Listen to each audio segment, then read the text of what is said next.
ఓం శ్రీ గణేశాయ నమః, శ్రీ సరస్వతే నమః, శ్రీ పాదవల్లభ నృసింహ సరస్వతి, శ్రీ గురు దత్తాత్రేయాయ నమః.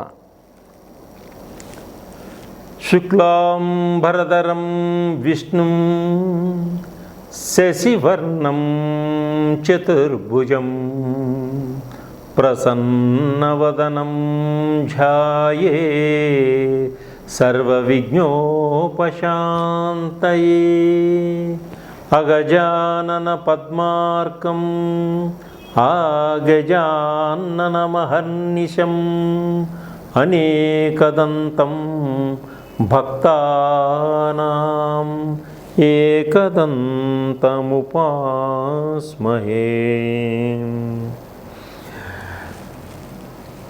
వినాయక చవితి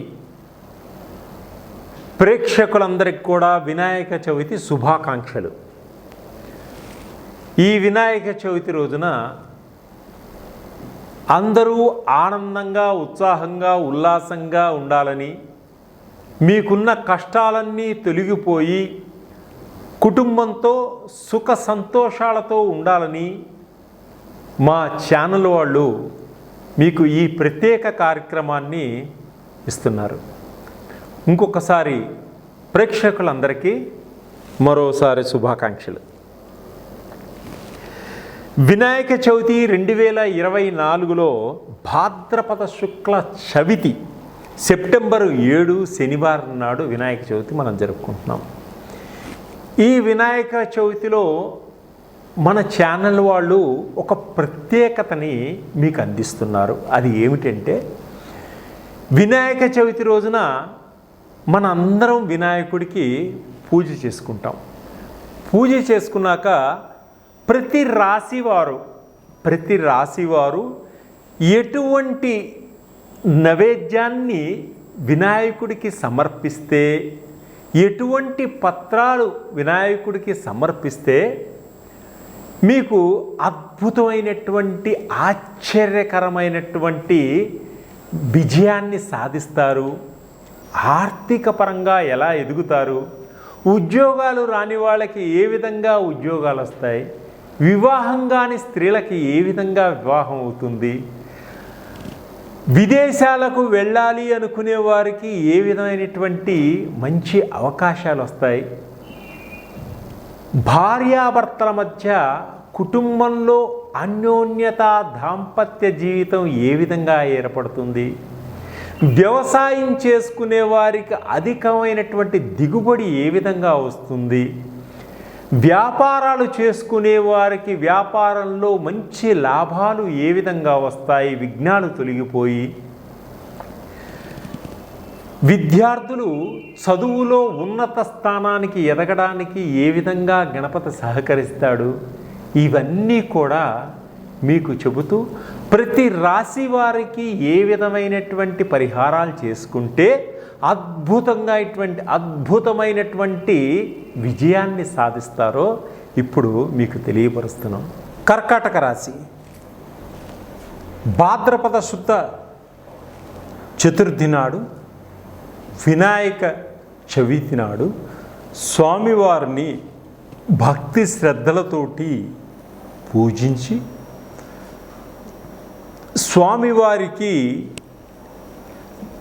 21 దళములతోటి పూజ చేసి, ప్రత్యేకంగా దేవదారు పత్రంతో స్వామివారికి అష్టోత్తర శతనామావళి చేసిన తర్వాత స్వామివారికి ఇష్టమైనటువంటి ఉండ్రాళ్ళు నైవేద్యంగా సమర్పిస్తాము. గరికతోటి కూడా స్వామివారిని పూజిస్తాము. ఈ కర్కాటక రాశి వారు యొక్క కోరికలు నెరవేరటం కోసం, వారి అభివృద్ధి కోసం స్వామివారికి 21 అరటి పండ్లు, అలాగే స్వామివారికి నారింజ పండ్లు ఒక 12, ఇవి 2 ప్రత్యేకంగా నైవేద్యం చేసినట్లయితే మీకు ధూప దీప నైవేద్యములతో పాటు వీటిని కూడా స్వామివారికి సమర్పించిన విధంగా సమర్పించినట్లయితే మీకుండేటువంటి సమస్యలన్నీ కూడా కరిగిపోతాయి. ఆర్థికపరమైనటువంటి కష్టాలన్నీ కూడా తొలగిపోతాయి. మీ శరీరానికి సంబంధించినటువంటి ఇబ్బందులన్నీ కూడా, అంటే రోగాలన్నీ కూడా తొలగిపోతాయి. ఆరోగ్యదాయకంగా ఉంటారు, ఆనందంగా ఉంటారు. మీ జీవితంలో అనుకున్నది సాధించటానికి దగ్గరగా వెళుతూ ఉంటారు. అలాగే ఈ గణపతి అనుగ్రహం వల్ల తప్పకుండా విజయాన్ని సాధించగలుగుతారు. మీ కుటుంబంలో కలతలన్నీ కూడా తొలగిపోతాయి. మీ కుటుంబానికి సంబంధించినటువంటి శత్రువులందరూ కూడా దూరం అయిపోతారు. మీ కుటుంబంలో కలహాలు పెట్టాలనుకునేవారు కూడా మీ దరిదాపులకు వచ్చేటువంటి సూచనలు కూడా ఉండవు. ఆర్థికపరమైనటువంటి అభివృద్ధి మీ కళ్ళకు కనిపిస్తుంది. కష్టం తప్పితే ఫలితం లేనటువంటి వారికి కూడా ఈ స్వామివారికి ఈ అరటి పండ్లు, నారింజ పండ్లు సమర్పించడం వల్ల స్వామివారు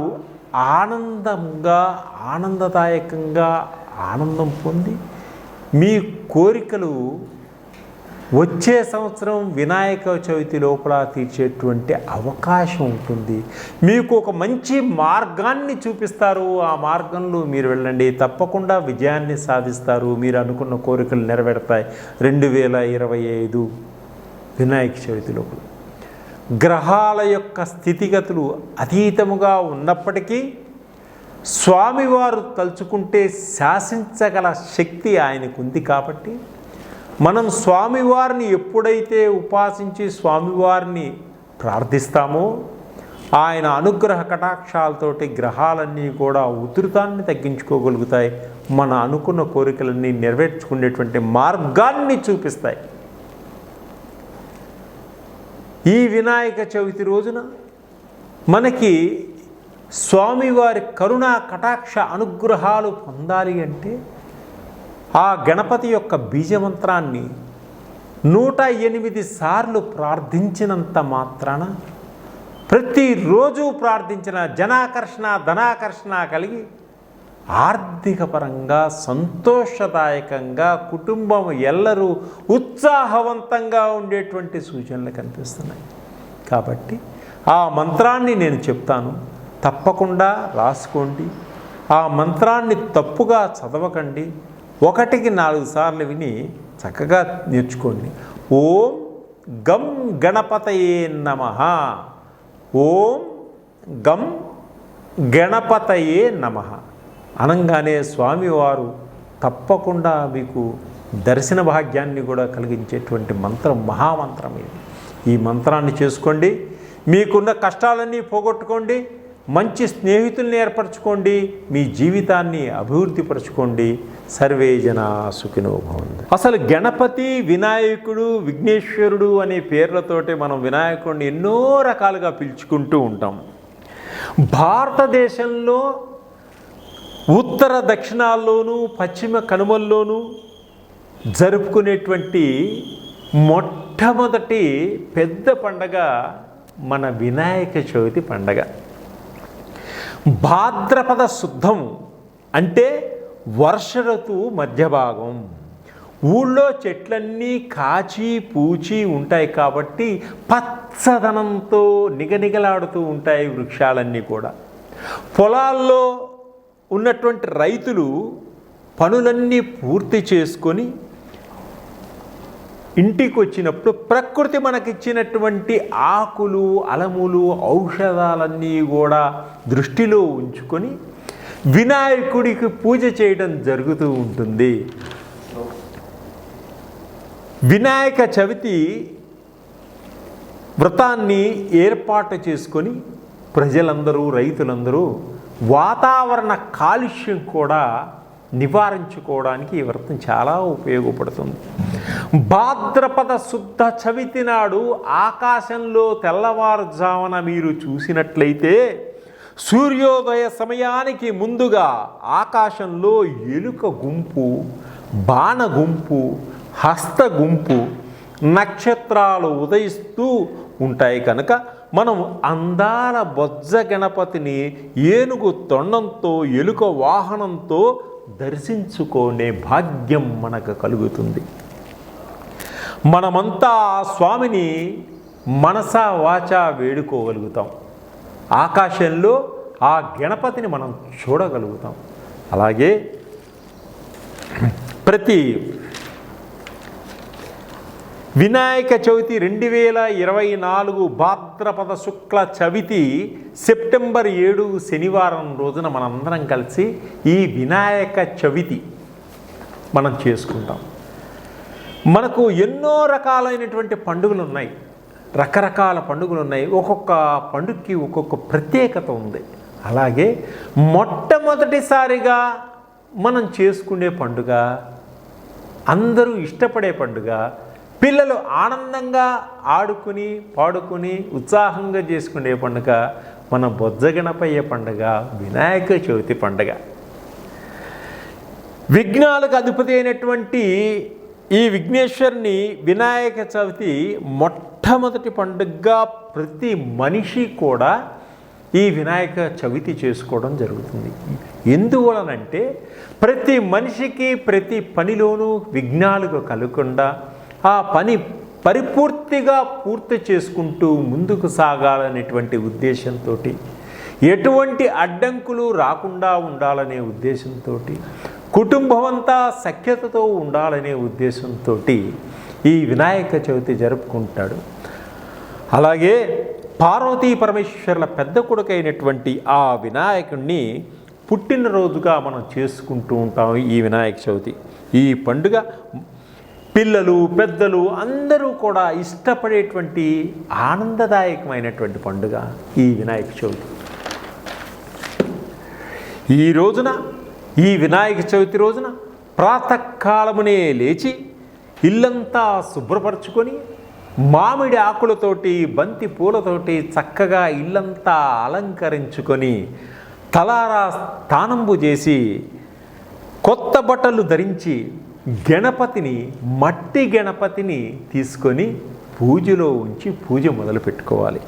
మట్టితో చేసిన విగ్రహాన్ని ప్రతిష్ఠించి కలశ పూజ చేసి పాలవెల్లిని పెట్టి గణపతి దేవుని ఆహ్వానించి ఇష్టమైనటువంటి పత్రాలతోటి స్వామివారిని 21 పత్రాలతో పూజించి ధూపదీప నైవేద్యములతో స్వామివారిని ఆనందపరిచిన ఆ వినాయకుడు పిల్లల చేత పుస్తకాలు, పెన్నులు వాళ్ళకి ఇప్పించడం వల్ల ఆ వినాయకుడి దయ వల్ల విద్యలో ఉన్నత స్థానానికి ఎదుగుతారు పిల్లలు. అలాగే వ్రత కథ అంతా చదివినాక ఆ అక్షంతలు నెత్తి మీద వేసుకోవడం వల్ల దోష పరిహారాన్ని పొందగలుగుతారు.